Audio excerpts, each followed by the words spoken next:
আল্লাহ বলে আমি প্রথম, আমি শেষ, আমি প্রকাশ্য, আমি গোপন, সূচনাহীন অতীত থেকে আমি আল্লাহ আছি, শেষহীন সীমাহীন ভবিষ্যৎ পর্যন্ত আমি আল্লাহ থাকবো। চিল্লা এখন ঠিক কিনা?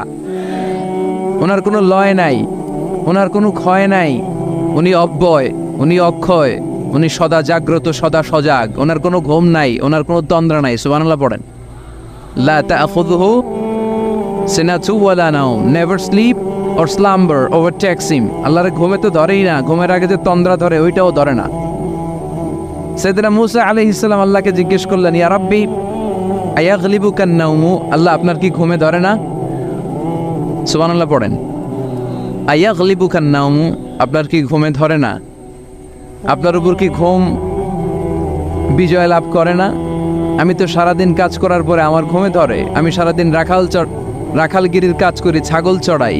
পৃথিবীর সব নবীরা ছাগল চড়াতেন। মা মিন নাবিয়্যিন ইল্লা রাআল গানাম, পৃথিবীতে এমন কোনো নবী নাই যেই নবী মেষ চড়ায় নাই, বকরি চড়ায় নাই। সুবহানাল্লাহ পড়েন।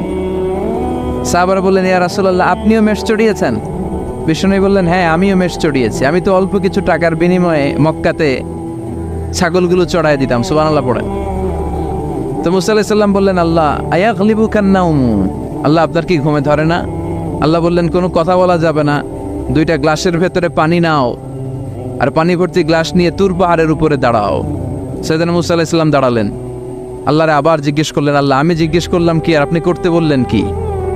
আল্লাহ বললেন, কথা বলো না, যা বলেছি তাই করো। আল্লাহর সাথে বেশি কথা চলে না, তিনি সব রাজার বড় রাজা, মহারাজা। চিল্লা এখন ঠিক কিরা? তো মূসা আলাইহিস সালাম কিছু বলতে পারে না, পানি নিয়ে দাঁড়িয়ে রইলেন। মূসা আলাইহিস সালামকে আল্লাহ বললেন, তুমি দাঁড়িয়ে থাকো, আর ঘুম রে বললেন, ঘুম তুই মূসারে ধর। ঘুম যে এবার সাইয়েদনা মূসা আলাইহিস সালামকে ধরেছে, উনি ঘুমের ধাক্কায় আর থাকতে পারে না, একবার ডানে যায় আরেকবার বায়ে যায়। ঘুমের ধাক্কায় হঠাৎ করে কাত হয়ে পড়ে যায়, আর গ্লাসগুলো মাটিতে পড়ে খান খান হয়ে ভেঙে যায়। আল্লাহ ডেকে বললেন, মূসা বেশি কিছু হেফাজতের তো দায়িত্ব দেয় নাই, শুধু দুইটা গ্লাস হেফাজতের দায়িত্ব দিয়েছে। ঘুমের কারণে এগুলোর হেফাজত করতে পারো নাই, ভেঙে খান খান হয়ে গিয়েছে। আমি যদি তোমাদের মতো ঘুমিয়ে যেতাম, তাহলে পৃথিবীর সাথে সূর্য লেগে, সূর্যের সাথে চন্দ্র লেগে গোটা মহাবিশ্বটা এভাবে গ্লাসের টুকরার মতো খান খান হয়ে যেত রে মূসা। এজন্য লা তাখুযুহু সিনাতু ওয়ালা নাওম, আমার ঘুমেও ধরে না, ঘুমের আগে যে তন্দ্রা আসে ওইটাও ধরে না। Never sleep or slumber overtakes him, আল্লাহর ঘুমও নাই, তন্দ্রাও নাই। সুবহানাল্লাহ পড়েন। এজন্য ওই আল্লাহর জিকির বেশি বেশি করার দরকার আছে না নাই?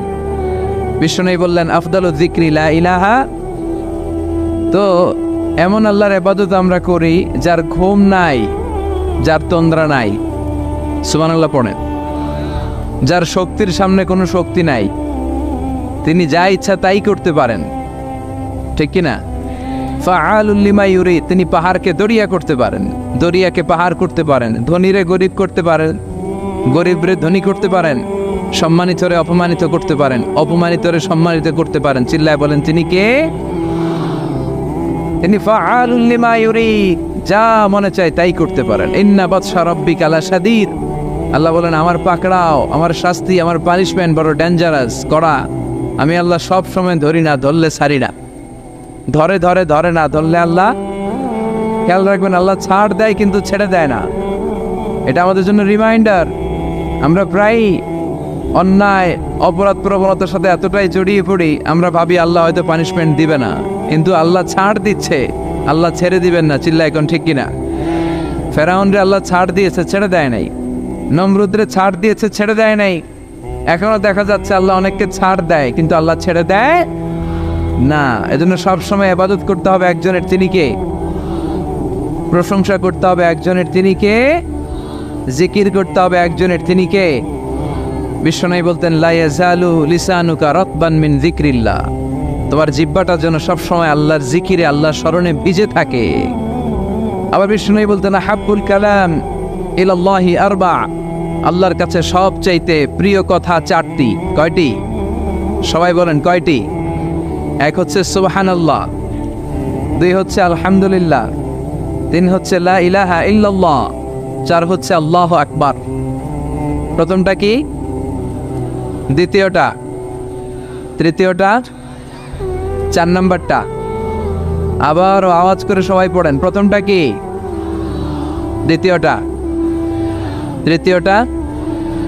চতুর্থটা আহাব্বুল কালাম ইলাল্লাহি আরবা, আল্লাহর কাছে সবচাইতে প্রিয় কথা এই চারটা, সবচাইতে প্রিয় কথা। আর এই প্রতিটা কথার ভিতরে আল্লাহর নাম আছে না নাই?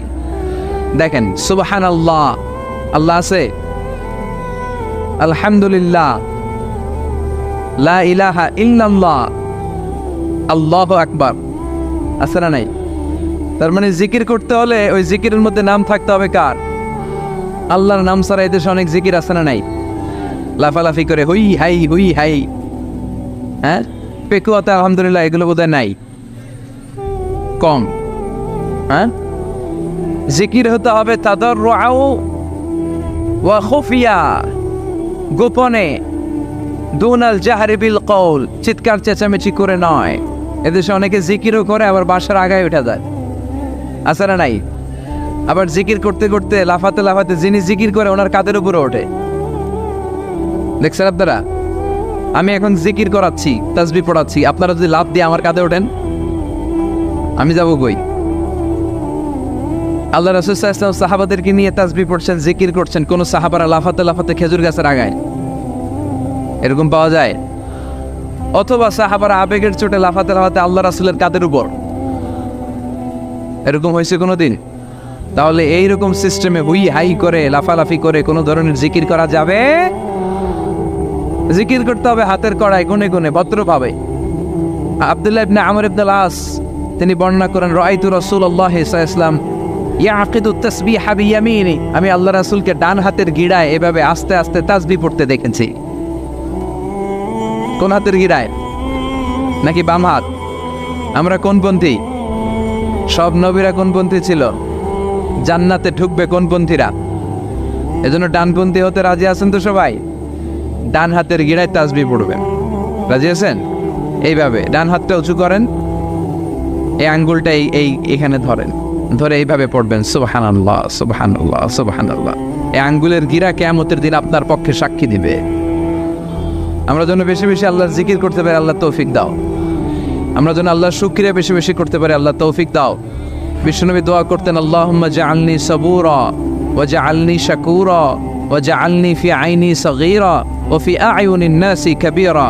হে আল্লাহ, আপনি আমারে ধৈর্যশীল বান্দা বানান, আল্লাহ আপনি আমারে শুকরগুজার বানান, আল্লাহ আমার চোখে আপনি আমারে ছোট বানান, মানুষের চোখে আপনি আমারে বড় বানান। আমিন পড়েন। আমরা শুকরগুজার হতে চাই না, আমরা অভিযোগ করে বেশি, কমপ্লেইন, এইটা আল্লাহ আমার দিল না, ওইটা দিল না, এরকম অভিযোগ আছে না নাই? যে অবস্থানে আছে এটাতে খুশি না। এজন্য বিশ্বনবী বলতেন, উনজুর ইলা মান হুয়া আসফালা মিনকা, তোমার চেয়ে যে খারাপ অবস্থানে আছে তার দিকে তাকাও, তাহলে তোমার ভালো লাগবে। ওয়ালা তানজুর ইলা মান হুয়া আ'লা মিনকা, তোমার চেয়ে যে ভালো পজিশনে আছে ওর দিকে তাকিও না, যে খারাপ অবস্থানে আছে ওর দিকে তাকাও। তুমি তোমার অবস্থানে থেকে খুশি নাও, কিন্তু অনেকে আছে তোমার অবস্থানে পৌঁছার জন্য সে লড়াই করে যাচ্ছে আর সংগ্রাম চালিয়ে যাচ্ছে। তোমার জায়গাটাতে পৌঁছা, যেই জায়গায় বসে তুমি আল্লাহরে গালি দাও, তোমার ভাল লাগে না, ওই জায়গাটায় আসা বসা অনেকের কাছে স্বপ্ন, অনেকের কাছে স্বপ্ন। শেখ সাদি রাহিমাহুল্লাহ, ওনার একবার আর্থিক দৈন্যতা যাচ্ছিল। ইরানের বিখ্যাত কবি বালাগাল উলা বিকামালিহি এর রচয়িতা, টাকা নাই, পয়সা নাই, পায়ে দেওয়ার মতো জুতা নাই। তো মনে মনে আফসোস, হায়রে আমি এত বড় কবি, আমার পায়ে দেওয়ার মতো জুতা নাই। তো আফসোস করে ঘর থেকে বেরিয়ে দেখে একজন ভিক্ষুক ভিক্ষা করে, তার দুইটা পাই নাই। শেখ সাদির পায়ে জুতা নাই, শেখ সাদির পায়ে কি নাই? আর ভিক্ষুকের কি নাই? পাই নাই। উনি সেজদায় পড়ে গেলেন, আল্লাহরে বললেন, আল্লাহ শুকর, আলহামদুলিল্লাহ, অনেক ভালো আছি, অনেক সুখে আছি। এজন্য আপনার চেয়ে যে খারাপ অবস্থানে আছে ওর দিকে একটু তাকান। ঠিক যে মুহূর্তে আমরা এখন, কি সুন্দর, শীত না গরম না, ওয়েদারটা খুব চমৎকার না? এই পরিবেশে যেই মুহূর্তে আমরা কথা শুনছি, ঠিক এই মুহূর্তে হাসপাতালের বেডে শুয়ে অনেকে মৃত্যুর প্রহর গুনছে।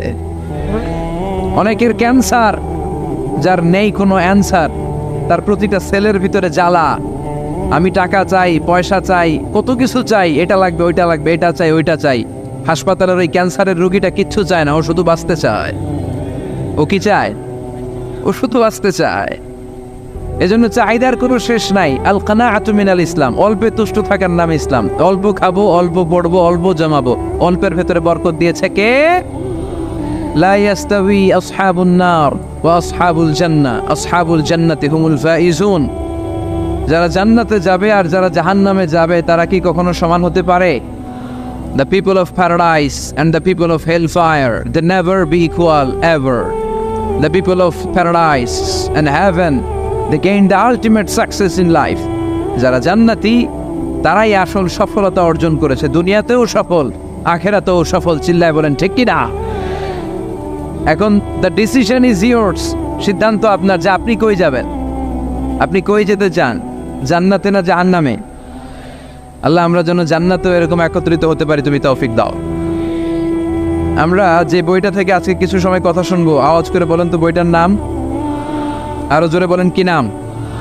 এই বইয়ে কোনো ভুল আছে, সন্দেহ আছে, সংশয় আছে? এই বইয়ের সাথে সম্পর্ক জোরদার করার দরকার আছে না নাই? এই বইটা কিয়ামতের দিন সুপারিশকারী হবে। বিষ্ণু বলেছেন ইকরাউল কোরআন ফাইন্নাহু ইয়াতি ইয়াউমাল কিয়ামাতি শাফিআন লিআসহাবি। বেশি বেশি কোরআনের তেলাওয়াত করো, কারণ এই কোরআন কিয়ামতের দিন তোমাদের জন্য সুপারিশকারী হবে।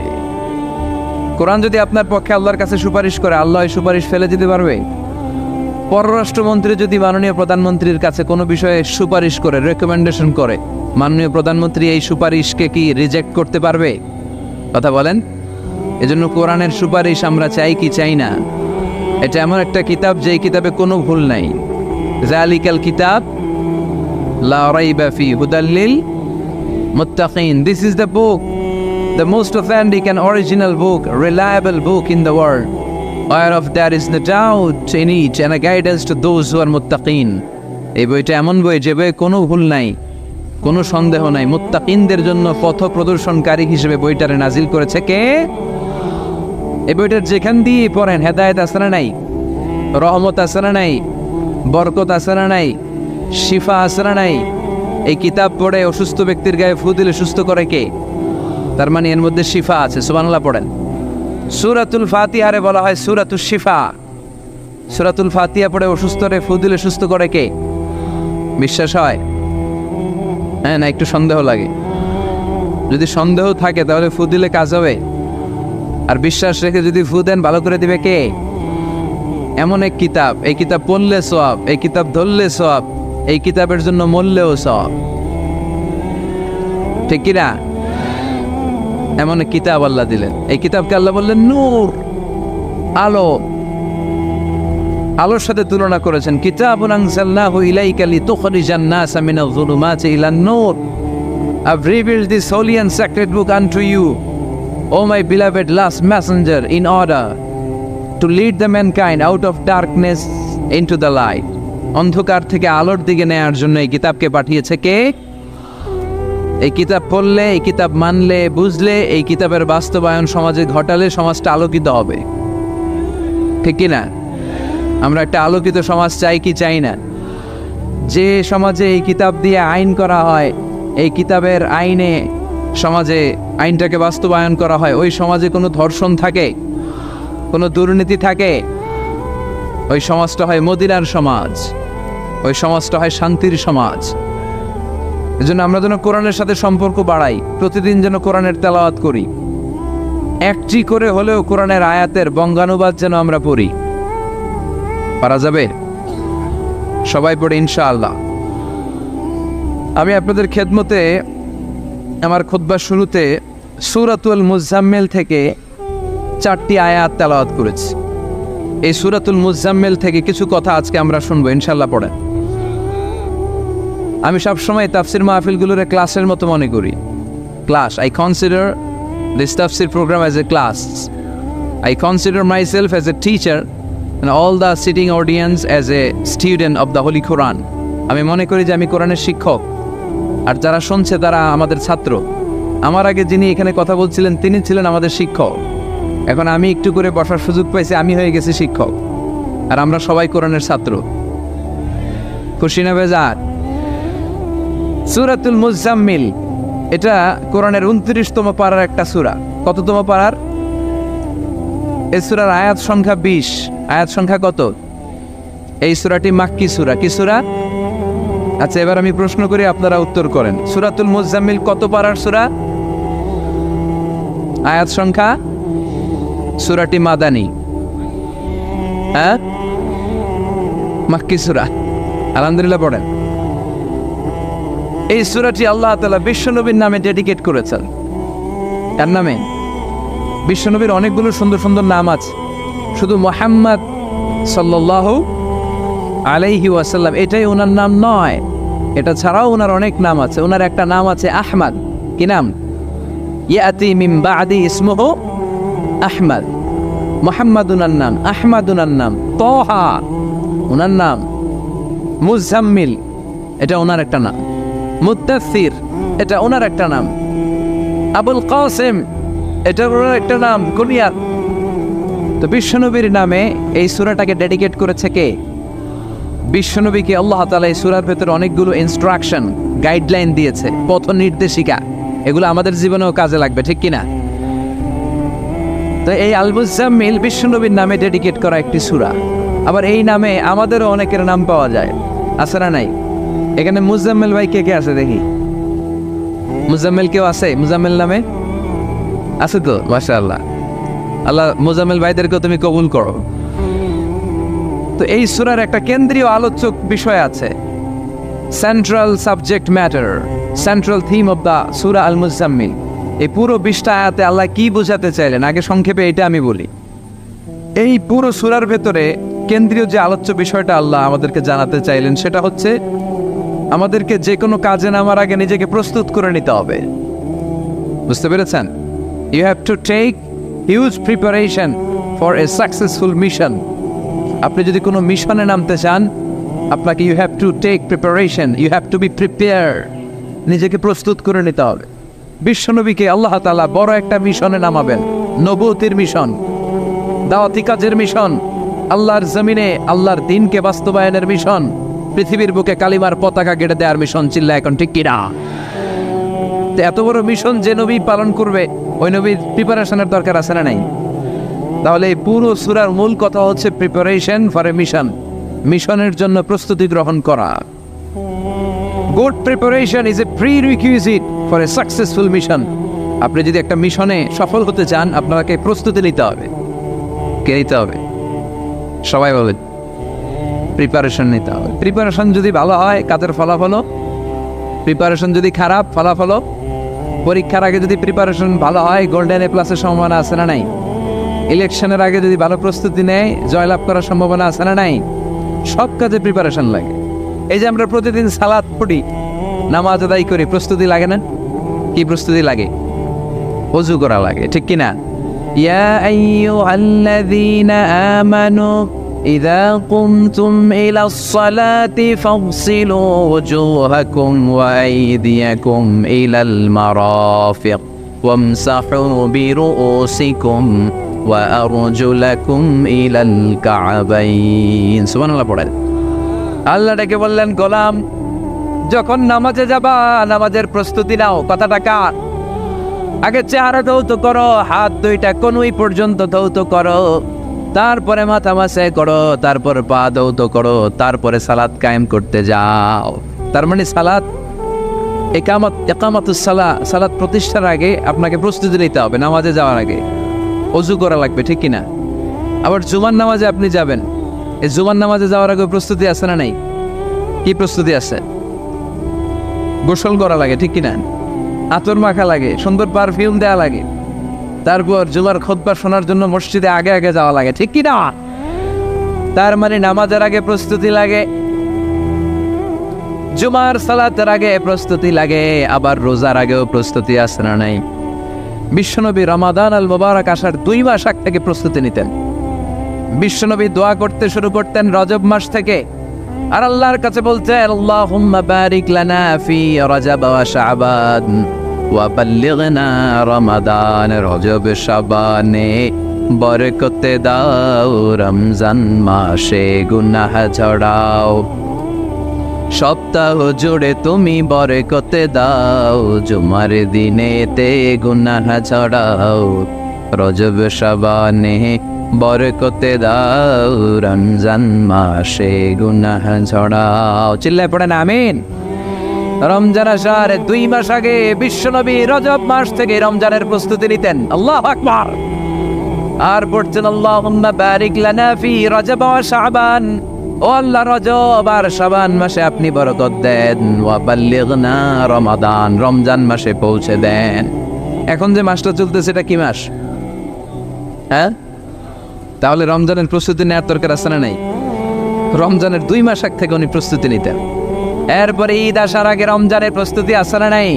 ও মন রমজানের ওই রোজার শেষে এলো খুশির ঈদ, তুই আপনাকে আজ বিলিয়ে দে শোন আসমানি তাকি, তোর সোনা দানা বালা খানা সব রাহে লিল্লা, দে জাকাতে মুর্দা মুসলিমের আজ ভাঙাইতে নিত। পড়েন, রমজানের ওই রোজার শেষে এলো খুশির ঈদ, তুই পড়বি দের নামাজের মন সেই ঈদ গাহে, যে ময়দানে সব গাজী মুসলিম হয়েছে শহীদ। রমজানের ওই রোজার শেষে এলো খুশির ঈদ। আলহামদুলিল্লাহ পড়েন।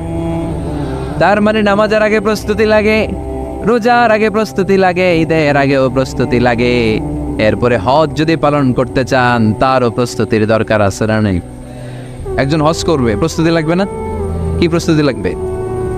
হ্যাঁ, পাসপোর্ট লাগবে, হজের ভিসা লাগবে, তারপরে রেজিস্ট্রেশন করা লাগবে, আশকুনার হাজি ক্যাম্পে প্রশিক্ষণ নেওয়া লাগবে, রিয়াল কেনা লাগবে, ইজার কেনা লাগবে, রিদা কেনা লাগবে, বেল্ট কেনা লাগবে, হজের নিয়ম কানুন জানা লাগবে, ঠিক কিনা? দেখেন, নামাজের আগে প্রস্তুতি লাগে, রোজার আগে প্রস্তুতি লাগে, হজের আগে প্রস্তুতি লাগে, কিন্তু জাকাতের আগে লাগে না। হ্যাঁ, জাকাতের জন্য 1 বছর আগ থেকে প্রস্তুতি নেওয়া লাগে। আপনি কবে নিসাব পরিমাণ সম্পদের মালিক হলেন ডায়েরিতে নোট রাখার দরকার আছে না নাই? তার মানে নামাজের আগে প্রস্তুতি, রোজার আগে প্রস্তুতি, জাকাতের আগে প্রস্তুতি, হজের আগে প্রস্তুতি।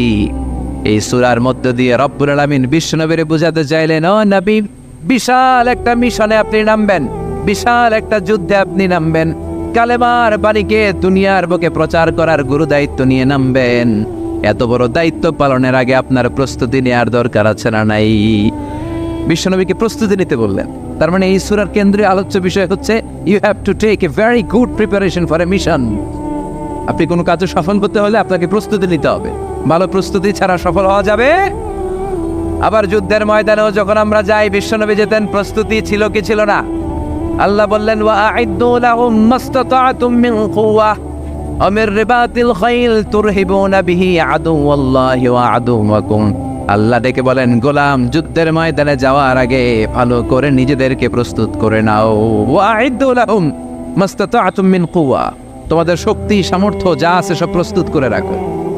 সব কিছু প্রস্তুত থাকবে মুসলমানদের, মুসলমান থাকবে সদা জাগ্রত, সদা প্রস্তুত। চিল্লায় বলেন ঠিক কিনা?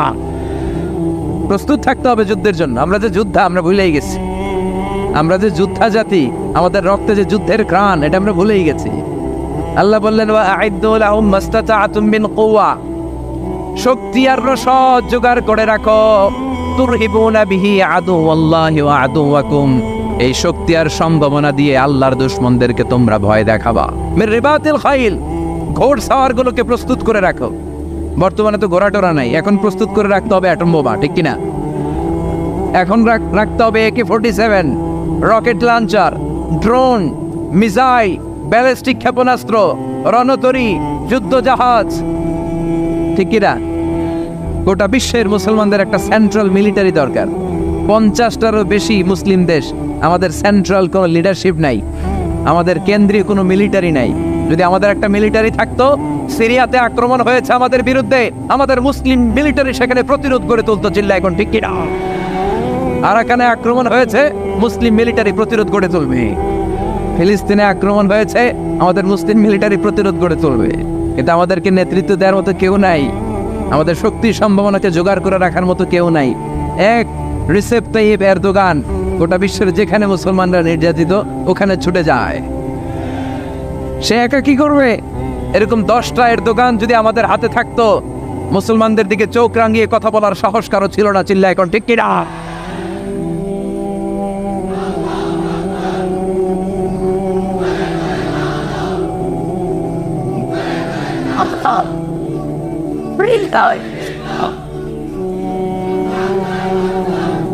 وأعدوا لهم ما استطعتم من قوة ও নবী শক্তি সম্ভাবনা সব কিছু জোগাড় করে রাখেন, মুসলমান থাকবে সদা প্রস্তুত, সদা সজাগ, মুসলমানদের বসে থাকার সময় নাই, ঠিক কি না?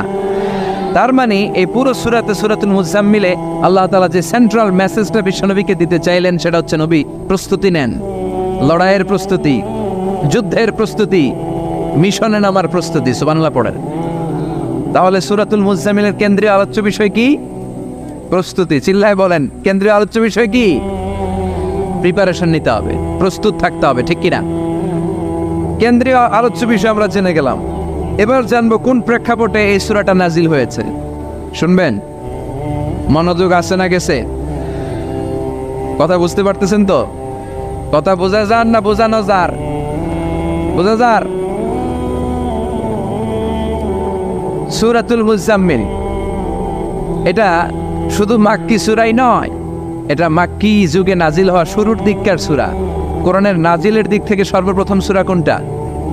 সূরাতুল আলাক। ইকরা বিসমি রাব্বিকাল্লাযী খালাক, এই আয়াতগুলো প্রথমে নাজিল হয়েছে। এই সূরা আলাকের প্রথম 5 আয়াতের পরপরই এই সূরা মুজাম্মিল নাজিল করে দিয়েছে কে? তার মানে মাক্কি জীবনের একেবারে শুরুর দিককার সময়। বিশ্বনবীর বয়স তখন 40। কত? সবাই বলেন। 40 বছর বয়সে উনি নবী হয়েছেন। তার মানে আগের জীবনে কি ছিলেন? জালেম ছিলেন, মূর্খ ছিলেন, গোমরা ছিলেন। বিশ্বনবীর পুরো জীবনটাই আদর্শ। চিল্লায় বলেন ঠিক কি না? As a father, as a teacher, as a lawgiver, as a lawmaker, as a philosopher, as a reformer of the society, as a commander, as a messenger, Muhammad is the superman of the world. স্বামী হিসেবে, নেতা হিসেবে, বাবা হিসেবে, সমাজ সংস্কারক হিসেবে, আইন প্রণেতা হিসেবে, দার্শনিক হিসেবে, নবী হিসেবে মুহাম্মদ সাল্লাল্লাহু আলাইহি ওয়াসাল্লাম হচ্ছে গোটা বিশ্বের একজন সুপারম্যান। উনি শেষ নবী। ওনার পরে কোনো নবী আছে? লা নাবিয়্যা বা'দি ওয়ালা রাসূলা। বিশ্বনবী বলতেন, আমার পরে কোনো নবী নাই, কোনো রাসূল নাই। সাইয়েদনা আদম থেকে নবী আসার যত ধারাবাহিকতা, পুরা চেইনটাকে আল্লাহ তাআলা আমাকে পাঠানোর মাধ্যমে কেটে দিয়েছেন। চিল্লায় এখন ঠিক কি না? এজন্য বিশ্বনবী বলছেন, লা নাবিয়্যা বা'দি ওয়ালা রাসূলা, আমার পরে কোনো নবী নাই, কোনো রাসূল নাই।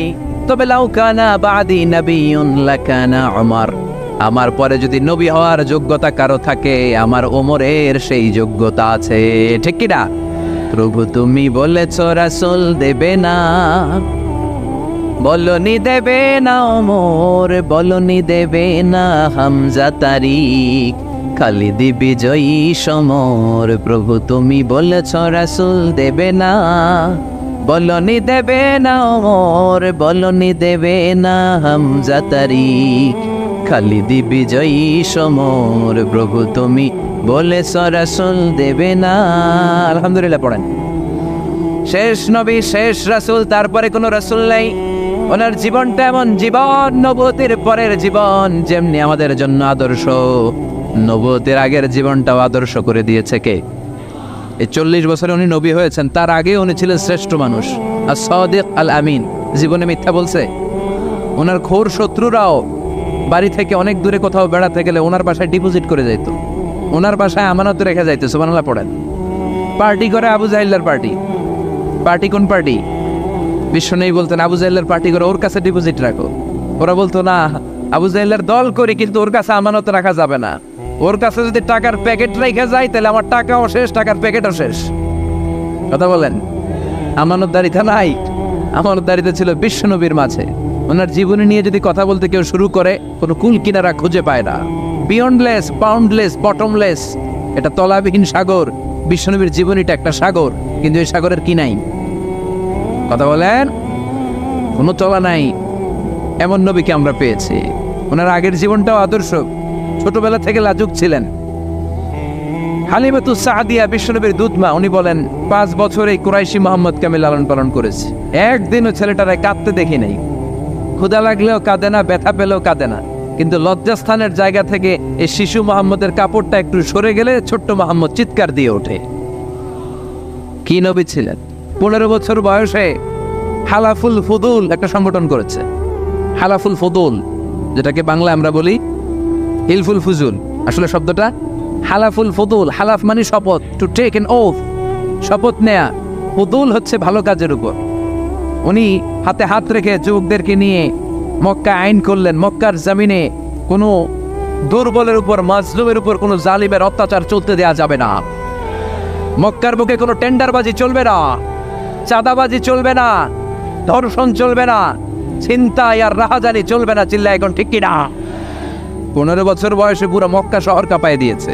উনি দুই নবী, সবসময় ছিলেন অন্যায়ের বিরুদ্ধে কঠোর। ওনার ইমানটা এমন ছিল, প্রয়োজনে জ্বলে উঠতো। চিৎকার করে বলেন ঠিক কিনা? যে ইমানে প্রয়োজনে জ্বলে ওঠে না, যে ইমান সত্য ন্যায়ের কথা বলে না, যে ইমান প্রয়োজনে জ্বলে ওঠে না, যে ইমান সত্য ন্যায়ের কথা বলে না, যে ইমান বাস্তবে নাই, যে ইমান অন্তরে নাই, মুখে শুধু ফাঁকা বলি, কি করে তারে বলো ইমানে বলি, কি করে তারে বলো ইমানে বলি, কি করে তারে বলো ইমানে বলি। ঠিক না? ওনার ইমানটা ছিল এমন ইমান, প্রয়োজনে জ্বলে উঠতো ইমানের তেজে। উনি ছিলেন ওই নবী, 40 বছরের আগের জীবনে যেমন পরের জীবনে তেমন। সুবহানাল্লাহ পড়েন। তো বিশ্বনবী 40 বছর বয়সে ওহী পেলেন। ওনার ওহীর সূচনাটা ছিল আর রুইয়া সালেহা, সত্য স্বপ্ন। বুখারীর প্রথম বাবটা হচ্ছে বাব কাইফা কানা বাদউল ওয়াহী ইলা রাসূলিল্লাহ। আল্লাহ রাসূলের কাছে ওহীর সূত্রপাতটা কেমন হয়েছে শুনবেন। সর্বপ্রথম ছিল স্বপ্ন। উনি রাতে সুন্দর সুন্দর স্বপ্ন দেখতেন। আমরা স্বপ্ন দেখি না? কি স্বপ্ন দেখেন? মারামারি, হরতাল, হ্যাঁ, টাকা। আর কি দেখো তোমরা? জিহাদি। তো বিশ্বনবী স্বপ্ন দেখতেন আর রুইয়া as-সালেহা, সত্য সুন্দর স্বপ্ন। আর রাতের বেলা বিশ্বনবী যাই স্বপ্নে দেখতেন, দিবালোকের আলোর ন্যায় সকালে এটা সুস্পষ্ট হয়ে যেত। চিল্লা এখন সুবহানাল্লাহ। কারণ নবীদের স্বপ্নটা ওহী।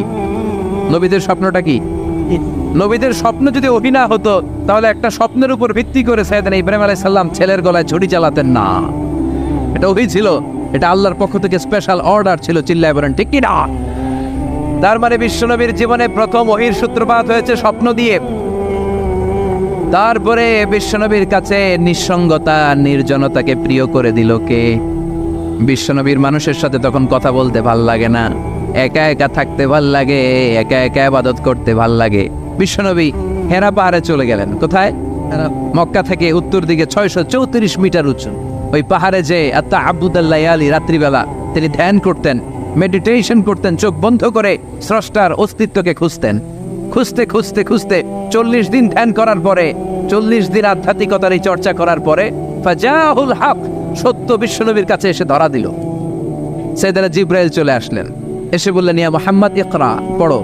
জান্নাতের একটা রেশমি কাপড়ে সূরাতুল আলাকের 5 আয়াত লেখা, রেশমি কাপড়ের ভেতরে ওই রেশমি কাপড়টা ধরে বিশ্বনবীকে বললেন।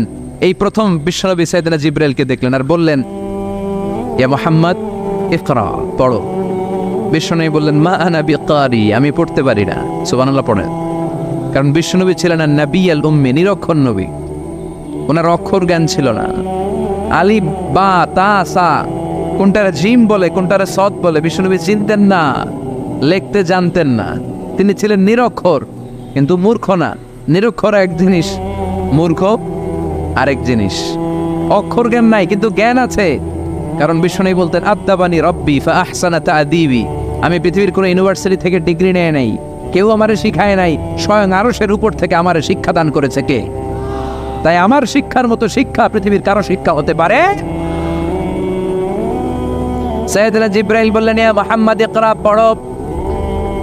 বিশ্বনবী ফেলফেল কে রইলেন, অক্ষর চিনে না, পড়বে কেমনে? বিশ্বনবী বলেন মা আনা বিকারি, আমি জানি না কেমন করে পড়তে হয়। ফাখাযানি ফাগাত্তানি হাত্তা বালাগা মিন্নি আল জাহাদ। বিশ্বনবী পড়তে জানেন না। যখন বললাম আমি পড়তে পারি না, সাইয়েদনা জিবরাইল বিশ্বনবীকে জড়িয়ে ধরলেন, বুকের মধ্যে জড়িয়ে ধরে যত জোর ছিল বিশ্বনবীকে একটা চাপ দিলেন। বিশ্বনবী বললেন চাপের চোটে আমি আমার বুকের ভেতরে ব্যথা পেলাম। ফারসালানি, আমাকে ছেড়ে দিল। ছেড়ে দিয়ে আবার কয়ে পড়েন, ইকরা, read in the name of your lord. বিশ্বনবীর আগের কথা, আমি পড়তে জানি, মা আনা বিকারি। সাইয়েদনা জিবরাইল আবার জড়িয়ে ধরলেন, আবার চাপ দিলেন। বিশ্বনবী বললেন, ব্যথা পেলাম। আবার জিবরিল বিশ্বনবীরে বললেন, পড়েন। বিশ্বনবী আগের কথাই বলে, আমি পড়তে পারি না। আবার চাপ দিলেন, 3 বার চাপ দেওয়ার পরে সাইয়েদনা জিবরাইল বললেন, নবী এবার আপনি পড়েন। বিশ্বনবী এবার পড়তে আরম্ভ করলেন, ইকরা বিসমি রাব্বিকাল্লাযী খালাক খালাকাল ইনসানা মিন আলাক ইকরা ওয়া রাব্বুকাল আকরাম الذي علم بالقلم علم الإنسان ما لم يعلم পড়েন আল্লাহু আকবার। 3 বার চাপ দেওয়ার পরে বিশ্বনবী পড়তে আরম্ভ করলেন। সাইয়েদনা জিবরাইল এই 5টা আয়াত দিয়ে উধাও হয়ে গেল। এবার হেরা গুহার ভেতরে কেউ নাই, সাইয়েদনা জিবরাইল নাই, 5টা আয়াত দিয়ে চলে গেলেন। বিশ্বনবী 5টা আয়াত নিয়ে কাঁপতে কাঁপতে হেরা পর্বত থেকে নেমে এলেন। সুবহানাল্লাহ পড়েন। এই ওহির ভাড়ে চাপে বিশ্বনবী কাঁপতে শুরু করলেন। এই প্রথম বিশ্বনবীর কাছে ওহির রিফ্লেকশন, ওহির ছোঁয়া, ওহির ঝলকানি, ওহির নুরানি তাজাল্লি বিশ্বনবীর হৃদয়ের মধ্যে লাগিয়ে দিল কে? এই 5টা আয়াত নিয়ে বিশ্বনবী হাত্তা ইয়ারজুফু ফুআদু, বিশ্বনবীর হৃদয় কাঁপছিল। বিশ্বনবীর ওহির প্রেসারে গায়ের মধ্যে জ্বর চলে এলো, খিচুনি চলে এলো। বিশ্বনবী কাঁপছেন প্রচন্ড জ্বরে। কাঁপতে কাঁপতে আম্মাজান খাদিজাতুল কুবরা তাহেরার কাছে এসে বলে, ও খাদিজা, আমি বাঁচবো না, আমার বড্ড ভয় লাগে। খাদিজাতুল কুবরা বললেন, নবী কি হয়েছে আপনার, কি হয়েছে? বিশ্বনবী বললেন, এমন এমন ঘটনা। বিশাল এক লোক এসে আমার কাছে পড়ো, আমি পড়তে জানি না, 3 বার চাপ দিল, এরপর দেখি ঠিকই পড়তে পারি। সুবহানাল্লাহ পড়ে। বিশ্বনবী পুরো ঘটনাটা সাইয়েদাতুনা খাদিজাতুল কুবরা তাহেরাকে শোনালেন। এরপরে মা খাদিজারে বললেন, খাদিজা, আমার বড্ড ভয় হয়, মনে হয় আমি মরে যাব, আমার প্রচন্ড জ্বর এসেছে, কাঁপুনি চটেছে, তুমি আমারে কম্বল দাও। কি দাও? সবাই বলে আরো জোরে কন, আমারে কম্বল দাও, আমার জ্বর এসেছে, কাঁপুনি বেড়ে যাচ্ছে, চাদর দাও, কাপড় দাও, কম্বল দাও। মা খাদিজা কম্বল জোগাড় করতে গেলেন। কম্বল আর চাদর এনে বিশ্বনবীর গায়ের মধ্যে মা খাদিজা কম্বলটা পেঁচিয়ে দিলেন। বিশ্বনবী কম্বলটা পেঁচিয়ে বিছানার মধ্যে শুয়ে গেলেন। ঠিক এই মুহূর্তে সূরাতুল মুজাম্মিল নাজিল করে দিল কে? বিশ্বনবী কম্বল গায়ে দিয়ে শুয়ে আছে, আল্লাহ বিশ্বনবীর ডাক দিলেন, ইয়া আইয়ুহাল মুজাম্মিল কুমিল লাইলা ইল্লা কালিলা। সুবহানাল্লাহ। আল্লাহ কি সোহাগ ভরা আদর মাখা ডাক দিলেন, ইয়া আইয়ুহাল মুজাম্মিল। এর মানে হলো, হে কম্বলওয়ালা। কি ওয়ালা? হে কম্বলওয়ালা নবী, মানে হে কমলিওয়ালা নবী। কি নবী? কমলি। এরা হতে হেলে দুলে নুরানি তনু ওকে আসে হায়, সারা দুনিয়ার হেরে মেরে পর্দা খুলে খুলে চায়, সে যে আমার কমলিওয়ালা কমলিওয়ালা। তার ভাবে বিভোল রাঙা পায়ের তলে, পর্বত জঙ্গল টল মল টলে, খুরমা খেজুর বাদাম জাফরানি ফুল ঝরে ঝরে যায়, সে যে আমার কমলিওয়ালা কমলিওয়ালা। সুবহানাল্লাহ পড়েন। বিশ্বনবীর আল্লাহ ডাক দিলেন, ও কমলিওয়ালা নবী, ও কম্বলওয়ালা নবী, দাঁড়ান। বিশ্বনবী কাঁপছিলেন জ্বরের চোটে, খিচুনির চোটে, কম্বল গায়ে দিয়ে শুয়ে রইলেন। আল্লাহ নাজিল করলেন, ইয়া আইয়ুহাল মুজাম্মিল, ও কম্বলওয়ালা। ইয়া আইয়ুহাল মুজাম্মিল মানে কি? ও কম্বলওয়ালা, ও কম্বলওয়ালা, ও চাদরওয়ালা, কুম, স্ট্যান্ড আপ, স্ট্যান্ড আপ। যে দায়িত্ব দিছি এখন শোয়া যাবে না, দাঁড়ান। ওই যে বিশ্বনবী দাঁড়ালেন, আর বসার সুযোগটা পায় নাই। মরার আগ পর্যন্ত আর বসার সুযোগ পায় নাই, শ্বাস নেওয়ার সুযোগ পায় নাই, পিছনের দিকে তাকানোর সুযোগ পায় নাই। চিল্লায় বলেন ঠিক কিনা? অনেক শয়তানি হাতছানি এসেছে, দফায় দফায় নবীর সাথে বৈঠক হয়েছে। বিশ্বনবীকে মক্কার কাফিরেরা 3 দফা দিল। বলল, আব্দুল্লাহর বেটা মুহাম্মদ, নারী চাও নারী দেব, সম্পদ চাও সম্পদ দেব, রাষ্ট্র ক্ষমতা চাও রাষ্ট্র ক্ষমতা দেব, শুধু কালিমার দাওয়াতটা বন্ধ করে দাও। নাউজুবিল্লাহ পড়বেন না? বিশ্বনবী বললেন, তোমাদের 3 দফা, কাফিরদের কয় দফা? জোরে বলেন। বিশ্বনবী বললেন, আমার মাত্র 1 দফা। কয় দফা? বিষ্ণু বললেন সম্পদ না, নারী না, মক্কার ক্ষমতা নয়। লা ওয়াদাউ শামসা ফি ইয়ামিনি, আকাশের দ্বিপ্রহরের জল জলে সূর্যটা যদি ডান হাতে দাও, ওয়াল কামারা ফি ইয়াসারি, চাঁদটাকে যদি বাঁ হাতে দাও, যেই কালিমার দাওয়াত দিতে ময়দানে আমি নেমেছি, গোটা বিশ্বের কেউ এই দাওয়াত থেকে আমাকে পিছু সরাতে পারবে না, কেউ পিছনে নিতে পারবে না। সম্পদ, নারী আর ক্ষমতার লোভ তো খুব তুচ্ছ বিষয়। ওই সূর্যটা যদি ডান হাতে দাও, চাঁদটা যদি বাঁ হাতে দাও, এই কালিমার দাওয়াত থেকে আমি পিছু হটবো না। চিল্লায় বলেন ঠিক কিনা? বিশ্বনবীর আল্লাহ প্রস্তুতি নিতে বললেন, বললেন ইয়া আইয়ুহাল মুজাম্মিল, ও কম্বলওয়ালা নবী। কি ওয়ালা নবী? তাফসীর বুঝতে পারতেছেন তো? শীতের চোটে খিচুনি, কম্বল গায়ে দিয়ে শুয়েছে, তখন আল্লাহ এটা নাজিল করলেন। তাহলে প্রথমে আমরা জানলাম সেন্ট্রাল থিম অফ দিস সূরা, এই সূরার কেন্দ্রীয় আলোচ্য বিষয়। এরপরে আমরা জানলাম কোন প্রেক্ষাপটে, কোন সিচুয়েশনে, কোন পরিস্থিতিতে এই সূরাটা নাজিল হয়েছে। বুঝতে পেরেছেন? বিশ্বনবীর যখন এই পরিস্থিতি, তখন আল্লাহ বিশ্বনবীর আবার গাইডলাইন দিলেন, ইয়া আইয়ুহাল মুজাম্মিল, এই কম্বলওয়ালা নবী, কুমিল লাইলা ইল্লা কালিলা, দাঁড়ান, রাত্রিবেলা দাঁড়িয়ে তাহাজ্জুদ গুজার হন। সুবহানাল্লাহ পড়েন। এই সূরার ভেতরে রব্বুল আলামিন বিশ্বনবীকে প্রস্তুত করে তোলবার জন্য, বিশ্বনবীকে নবুয়তের দায়িত্ব পালন করানোর জন্য, মিশনে নামানোর জন্য বিশ্বনবীকে সর্বমোট 60টা বিষয়ে প্রশিক্ষণ নিতে বলেছেন। জোরে কোন কয়টা? সবাই কোন চিল্লায় বলেন কয়টা? প্রস্তুতি নেওয়ার জন্য 7টা বিষয়ে বিশ্বনবীকে ট্রেন আপ করেছেন, প্রশিক্ষণ নিতে বলেছেন। আমরা একটা একটা করে 7টাই আজকে শুনবো। বিশ্বনবীকে আল্লাহ তাআলা 60টা বিষয়ে প্রশিক্ষণ নিতে বললেন। কয়টা? কারণ সামনে অনেক গুরু দায়িত্ব। 1 নাম্বার প্রশিক্ষণ হচ্ছে ইয়া আইয়ুহাল মুজাম্মিল, হে কম্বলওয়ালা নবী, কুমিল লাইলা ইল্লা কলিলা, দাঁড়ান, দাঁড়িয়ে রাত্রে তাহাজ্জুদের নামাজ পড়েন। কিসের নামাজ? তাহাজ্জুদের যায় নামাজে মরণ দিও প্রভু আমায়, একামতে দিনের কাজে কবুল করে নিও আমায়। তাহাজ্জুদের যায় নামাজে মরণ দিও প্রভু আমায়, একামতে দিনের কাজে কবুল করে নিও আমায়। পড়েন আমিন। তাহলে বিশ্বনবীকে প্রথম যে প্রশিক্ষণ আল্লাহ দিলেন সেটা হচ্ছে তাহাজ্জুদের সালাতের প্রশিক্ষণ। কিসের?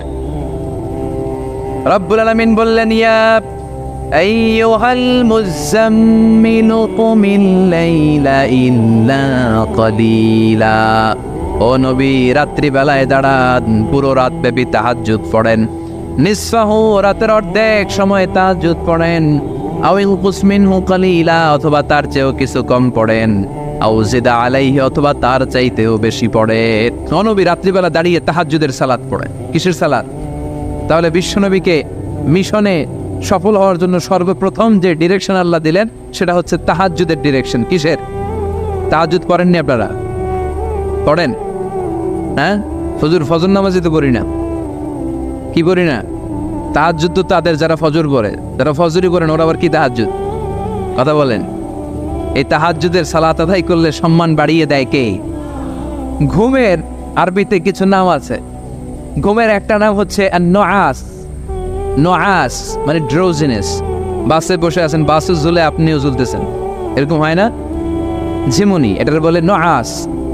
আরেকটা হচ্ছে সামান্য হালকা লাইট স্লিপ, সামান্য ঘুম, এটার বলে পাওয়ার ন্যাপ। হালকা হালকা ঘুম, ঘুমও আসছে, আবার কে যেন কথা বলে ওইটাও শোনা যায়, এরকম ঘুম আসছে না? নাই, এটার বলে সিনা। আরবিতে এটার কি কয়? সিনা। আরেকটা হচ্ছে ভালো ঘুম, এটার বলে নাওম। এটার কি বলে? তাহলে পাইলাম নুআস, সিনা, নাওম। আরেকটা হচ্ছে জন্মের ঘুম। কিরকম ঘুম? এমন ঘুম যেই ঘুমে ডাকলেও মানুষ ওঠে না, যেটা শেষ রাতে আমাদের যেই ঘুমটা হয়, রাত 3টা-4টার দিকে কম্বল টেনে টেনে আরেকটু ঘুমাইতে মনে চায়, এরকম একটা ঘুম আছে না? নাই। এই ঘুমটাকে আরবিতে বলে হুজুদ। কি বলে? সবাই বলেন।